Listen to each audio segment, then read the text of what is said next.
ก็มีหัวใจคือกันเด้อเจ้าเรื่องของแฟนคนเก่าอย่าเว้าดุลาก็หูอยู่ดอกว่าเจ้ายังลืมเขานั้นบ่ได้ก็อยากให้คิดเห็นใจแฟนไม่เจ้าแต่ลาอ้ายนี่ก็คือว่าดีน้ำเจ้าทุกอย่างก็หวังสิลบสิล้างอดีตเขาที่ผ่านมาแต่ฟื้นด่วนเก่าบ่เป่ากะลุกมันถือคือคำเขาว่าสิให้อ้ายตายพุ่นว่าจึงสิลืมเขาได้แฟนใหม่ดีให้ตายก็คงบ่ได้ใจเจ้าคนเป็นแฟนเก่ายังคลองใจเจ้าอยู่ทุกวันแฟนปัจจุบันมันยังสำคัญสำได้คนเป็นแฟนใหม่ก็มีหัวใจคือกันอยู่ใส่ว่าสิลืมเขาก่อนที่เขาสิมาคบกันสรุปอ้ายเป็นใดเพียงไม่กันมา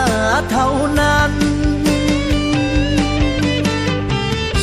พอใจเจ้ามันบ่ลืมแฟนเก่าอีกดนปานใดโน้เจ้าจึงสิลืมเขาคนนั้น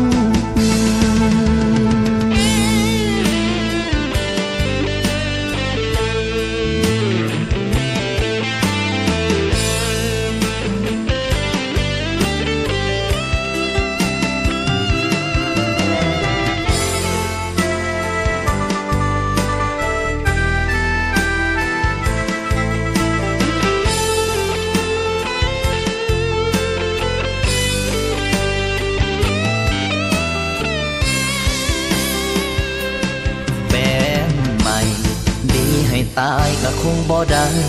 ใจเจ้าคนเป็นแฟนเก่ายังคลองใจเจ้าอยู่ทุกวันแฟนปัจจุบันมันยังสำคัญสำได้คนเป็นแฟนใหม่ก็มีหัวใจคือกันอยู่ใส่ว่าสิลืมเขาก่อนที่เฮาสิมาคบกันสรุปอ้ายเป็นใดเพียงไม่กันมาเท่านั้นพอใจเจ้ามันบ่ลืมแฟนเก่าอีกดนปานใดโน้เจ้าจึงสิลืมเขาคนนั้นคันบ่ฮักก็คือบ่บอกกันดีมาตัวกันจังสิมันเจ็บหัวบ่คันความดีอ้ายมันยังมีบ่พออ้ายก็สิขอคืนใจให้เจ้าหากแฟนไม่จังอายมันบ